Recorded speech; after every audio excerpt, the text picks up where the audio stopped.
Man, I really wish I was playing Palworld right now. Not working. I'm so tired. All right, everyone's at their stations. Everyone's crafting. What do I do while I'm waiting for them to craft? Palworld coming out July 30th, 2026 with their first ever set of the TCG. Come on, get your pals ready.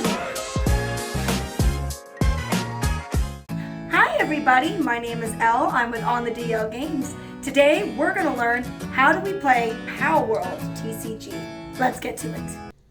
All right, everybody. Hi. So now we are in the tutorial, which I am super excited to show you.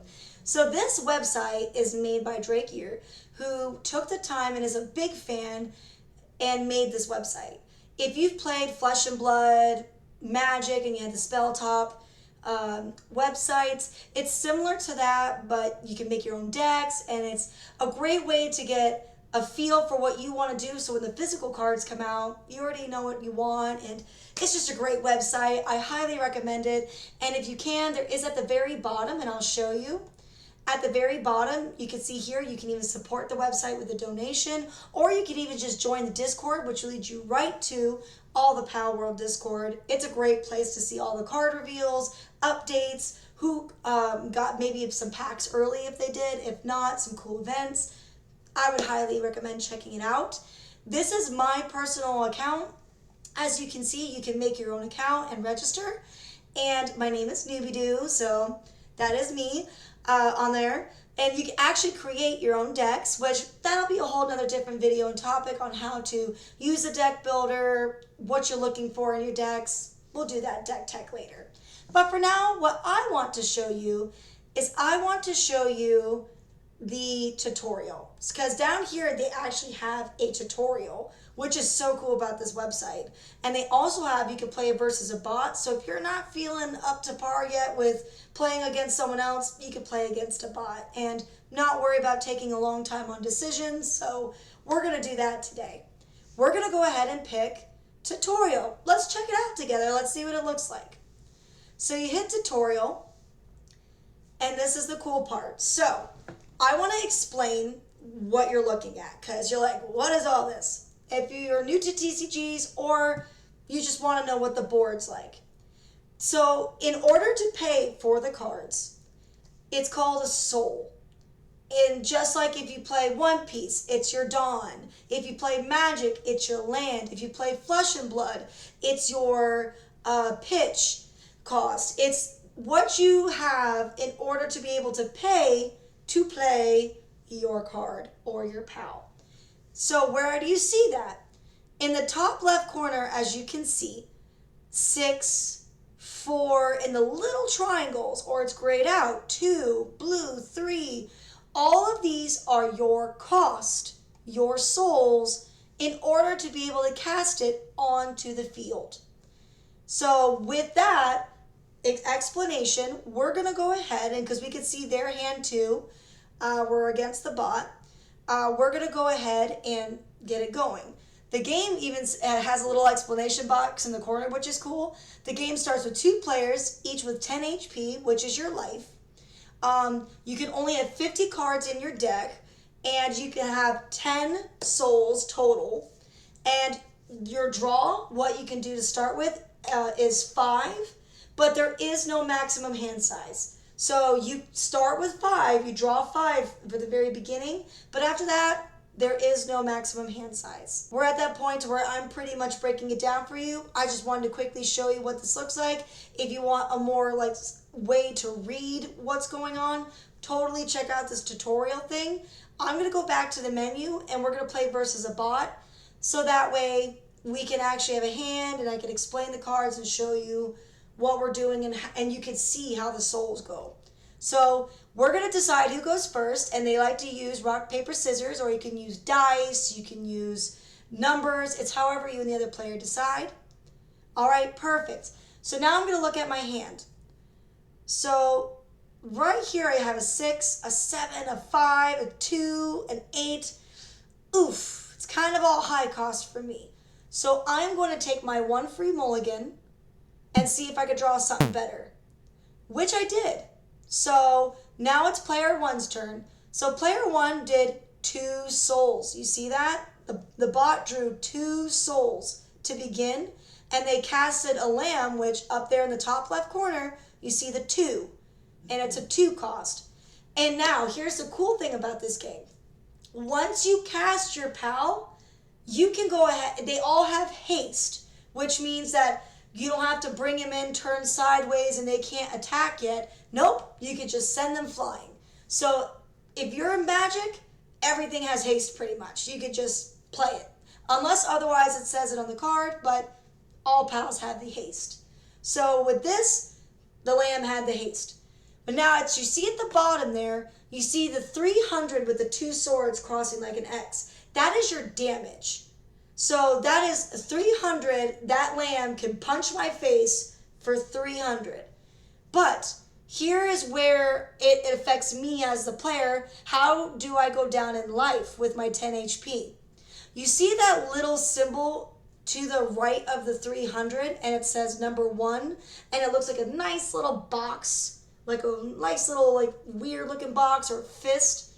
That is, whenever I take damage, I have to reveal the next card that is in at the top of my deck. Or if that is not a lucky pal, pretty much in essence, I take that damage. So that would mean I would take 1, 9. And you'll see it in just a second because I can't do anything to block this because I don't have anything. So I'm going to go ahead and pass priority.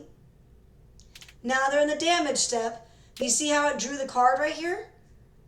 And it put it into my graveyard, which means they put it in the discard pile. I can't use it. That card right here was my primitive. So I didn't make the cut. I wasn't able to somehow get my lucky pal and negate all damage. So I took 1 damage because it says in the 1 right there, the 9 HP. So that works out. So that's okay. They got lucky. They got to go first. That's the benefit of going first. Now it's my turn. You see now I drew 2 more souls because before I had 1. Now I drew 2 souls for the turn. So now I have 3 total. So now what I'm going to do, because I drew my card for turn after I did my 2 souls, or you draw, then do your souls. It's pretty much either way, but what they want you to do is they want you to do your stand phase, which means taking your tapped creatures and making them upright or your souls upright so they're ready to go again. And then they want you to draw your 1 card per turn, and then you grab your 2 souls. That's honestly the steps they want you to do. But I always go backwards because I'm just messed up that way. Now, what we're going to do is we have 3 souls. We have a lamb ball we could play. We have a chicken, which is Chickpea. And he's a 2 cost. But as you can see, they don't really do much. Or we could play our primitive furnace. Now, these are called structures. So these structures, what they do is they have an ability where they give it to where if you assign your pal to a structure, like if you play Palworld and you send them to a crafting station to go ahead and craft your stuff, that's pretty much what you're doing. Just picture that in your head, but they're doing it in a card form, and it has a really cool ability. So for this one, I get to assign 1 pal, and what I get to do is I get to draw a card. And it would consume wood, which we'll get to all that other stuff later with what's wood, what's fruit. We'll come to that when it's time. But for now, I get to draw a card. And then it'll not become 0 less from the ability. So we'll get into that later, like I said, because that's nothing to do with us right now. So we're going to leave it as is. So what I'm going to do is I'm actually going to play the Chickpea. The reason I want to play Chickpea is because the bot's already going and has a lamb out there. And now I could choose to go directly to the lamb or directly to their face, but I could also choose not to attack and have something to defend next turn. So we're going to go ahead and do that. We're going to end our turn. Now it's the bot's turn. So they draw 2 more souls, having 4 total. They untapped everything, 2 more souls, drew their card, and then they played Fox Parks. which was a 4 cost. He has 700 attack damage, and if he hits me directly, I have to discard 2 cards, and unless I hit a Lucky Pal, I lose 2 life. Or what I could do is take my Chickapee and block the Fox from coming through. I will lose Chickapee because Chickapee only has 300 damage and Fox has 700, but the Fox will have 400 left for turn of damage done to it, so if it takes 400 more damage this turn, it would die too. But obviously I can't do 400 more damage. So we're going to go ahead and confirm our blocker. Chickapee will now pass away. Thank you, Chickapee, for your sacrifice. Now, instead of taking 2 damage, I'm going to take 1 instead and have to only discard 1 card. So, Lucky Pal, I hope. Nope, I didn't get a Lucky Pal. Now I'm down to 8. Oof. I'm going to do something to show you. Really cool. They're called, like stations have something to do, gear. Gear is so much fun. You can have unlimited gears. You can have unlimited stations. And the gears are normally like really cool effects like guns, or it makes your have vigilance. Your creatures have vigilance, which means that they don't have to tap. There's a lot of interactability, and we'll show you that later, but this is our first gear that we got. So we got the pump action shotgun. On the deploy, it deals 1200 damage to all opponent pals. Act, which means what you have to do to activate it is you tap this card to give 1 pal plus 200 power until the end of my turn. So I'm going to go ahead and deploy a creature first. So you know what? Let's send out the lamb. Let's bring out the little lamb. Let's give the lamb a gun. All right, this little lamb's going to be packing some heat. So perfect.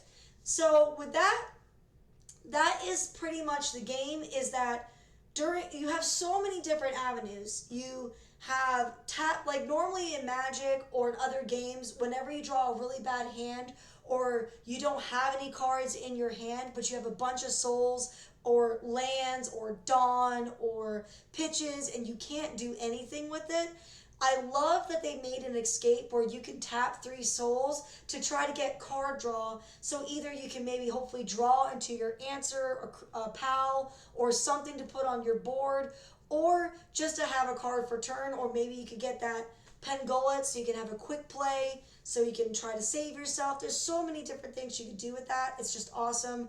I also love the flow of the game where you have to attack it only if it's tapping, just like you would in One Piece or in Dragon Ball Z. You can only attack tap creatures. I do love that. I also love that it starts with 5, but there's no maximum hand size, so you could really play along with how you want to play. Like you could decide to go hard aggressive, or you can also be defensive. It's just a really great game. I love this game. I'm going to be doing a bunch more, and so is Dee, who is also on the show as well. We're going to be doing some cool live play where we're going to play against each other, and you can see more. Instead of me going step by step on what's happening with the game, we're just going to play, and you can see what's going on. I'll read you the cards. He'll read you his cards, and we're going to do some more deck tech stuff. It's going to be awesome. I just appreciate you guys joining in today. I hope you had fun. If you have even more questions, comment down below. I will answer. Or you can go on Discord, find me on there. You can find me under our On the DL Discord, and we'll try to link that at the bottom below. Again, this is my first video and first ever playthrough of a game. I normally don't do these, so let me know what you think. Love you all so much.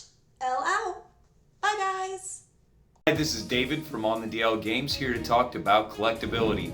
So today when we're talking about collectability, I think some of the biggest collectible items in the first set are going to be the extended art and the alternate art versions of the boss monsters, which you'll see on full display here. And each class or color seems to have its own boss monsters with their own set of alternate arts. Also, there are trainers, and like I said, one of our favorites going to be Zoe. She's on one of the cards as well.